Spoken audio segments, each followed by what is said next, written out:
Okay, so you put on the groin of the right and the left foot, and you tighten it. And the buckle should be accessible to you, because once you bend the left leg and tighten, but once you go to the pose, it will become loose again. So you can also slide the legs. You start a little bit narrow stance, tighten, okay, because then it will do this action, and then you slide the left foot, and you connect the action of the left foot with the bending of the pelvis. So slide the left foot. That's why maybe it's better not to do it on a sticky. This variation is in the cover of Props for Yoga Volume 1, and it connects the back leg with the arms. So it helps to lift the back leg, so it should not drop too much, to maintain it straight, tight, the back of the knee open, and also the arms and the shoulder blades, okay, as you go to the pose.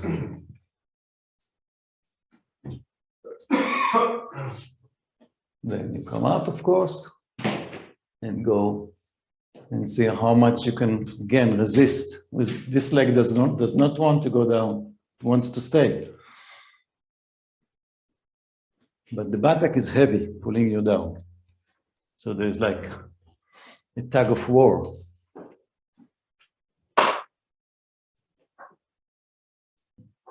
Attach the block to your feet.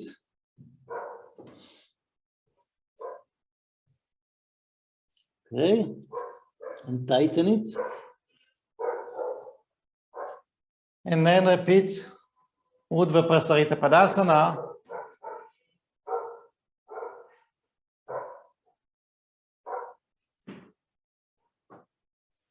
And now you have, again, sparsha, touch. You touch the block. So you need to touch it with the inner heel and the big toe round to lift it.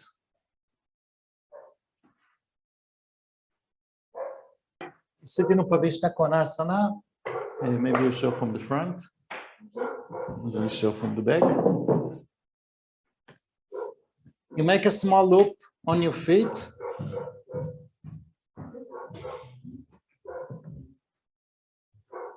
Okay, each belt on a foot.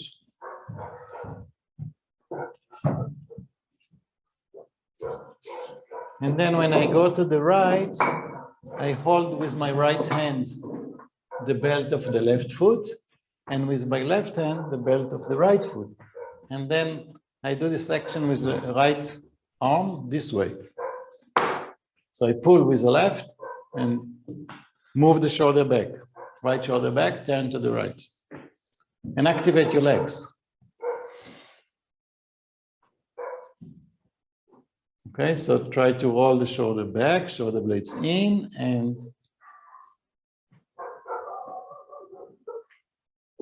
and then use your breath. Inhale, extend your spine, and exhale, you pull with your left arm to widen the left side of the back,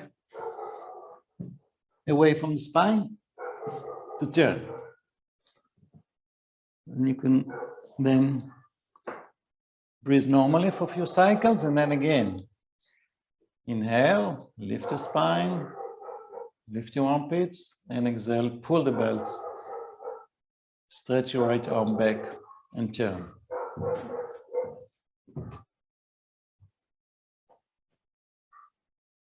And after a few cycles of breath like this, you try it without the belts. Just use your arms normally. Shoulders back, chest up.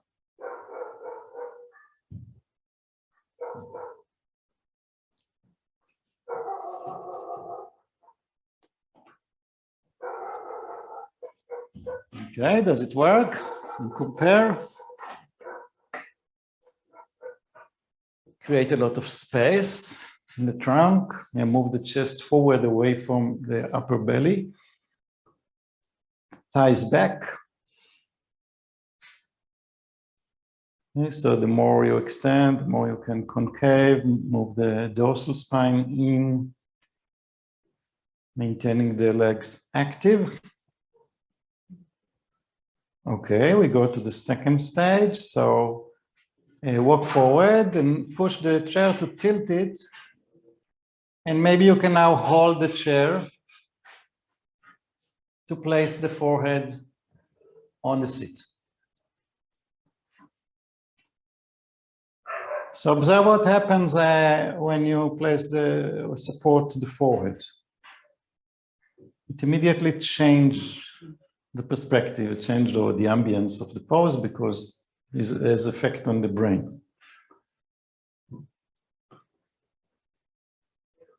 Okay, now walk back, put the chair back upright, and then cross your arms at the elbows and rest your forearms and forehead.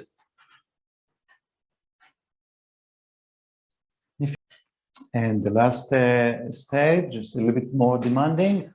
So you may stay in this stage, but if you want to go on, catch the legs of the chair, bend your knees, roll forward until the base of the back of the neck, the C7 vertebra, is against the edge of the seat, and then straighten your legs, lift your buttocks, open the back of the knees. We start leaning on the chair this way, and then you can do, can adjust the pose to do many actions that you can do because you have a good support. Then you move the arm to the front, and you can go down and catch the bar between the back legs of the chair. Okay, and then stretch your arms up. Okay, so let's do it. And then go to the pose.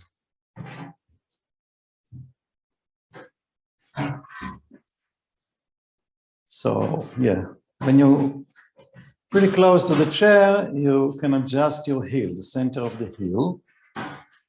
The foot open like this, yes, and then you walk back. If the chair slides or moves, and then you can put it against the wall. Okay. Press on the left heel. Yes, stretch your right arm, both arms, but you resist with your right arm as you start to bend the right leg. Roll the knee out. Yeah, so descend the buttock, and then inhale again, and extend your right arm and put it on the seat. So put it behind your knee, so you press the knee against the arm, and the arm is resisting. And with this action, this resistance, the action of the knee against the arm, move the buttock more in. So turn the right leg out. Make sure that the foot is turned out, the knee is turned out, and then go to the pose, catch the chair. So the folded chair will support your front groin and catch with the hand wherever is convenient. And okay, so you have the support, so now you can observe your left leg. And lift the inner leg, but make the ankle and the foot heavy. So the foot is active, is open, as if somebody is pressing here on this foot, but lifting here. So you create space. It's a very good pose to create space in the pelvis.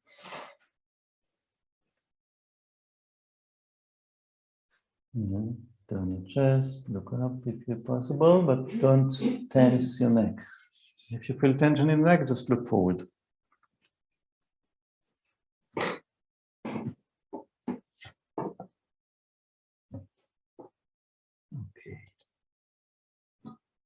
On your own, you can go to the other side.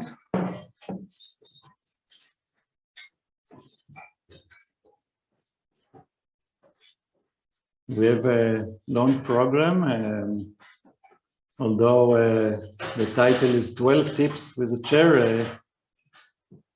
I don't know if I can limit it to 12.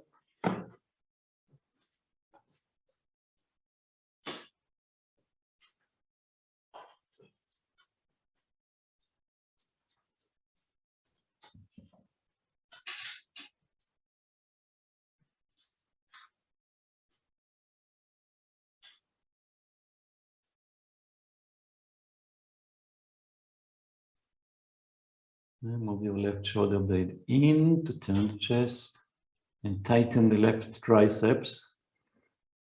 So the arms is long and you can lift to the armpit.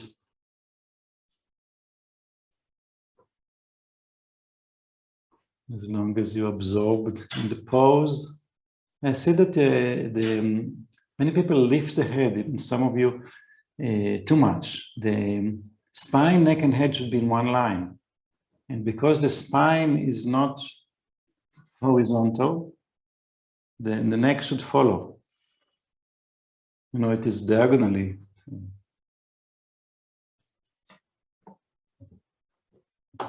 Okay. So you lift slightly the knee like we did on the first leg, and then move here. And then release the knee. And then another one for the other.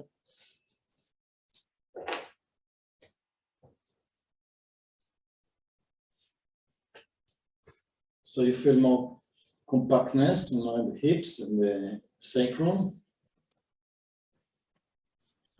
Excuse me, I have a question, Eyal. Yes. Does it matter which way the tails of the belt go, towards the perineum or towards the buttocks? Towards the perineum, it's better because when you tighten, first it's easier to tighten by pulling to you. Right. And second, it will take the femur bone better inside. Into the Yes. socket. Yeah, okay, Yeah. thank you. So the movements here are the thighs are rolling back this way, and then extend from the inner groin to the inner knee, and then take down. And one more action is to move the knees back. Like you want to spread more closer to 180 degrees. So imagine if somebody is pulling the knees back and the sacrum in, sacrum forward, knees back this way. So there are 4 directions. When you sit in any sitting position, you sit on the buttock bones. But when you go forward, the buttock bones lift slightly and the weight shifts a little bit forward to the back groin, just below the buttocks. The crease of the buttock, between the buttock and the thigh. So you should be on this point when you sit on the roll. But now it will be from the sides. So you make like a V shape from the 2 rolls this way. And you sit such that it supports the outer hips. And this is very nice. Because it's a V shape, you can find according to the width of your hips. So it's support from the sides. And make the roll tight, the rolls. And then you go to Paschimottanasana, bolster again. Urdhva Hasta, Urdhva Mukha, Adho Mukha.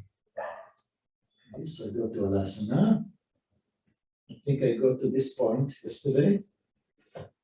And then I take the chair and support the bone, the hip bone, the posterior hip bone here.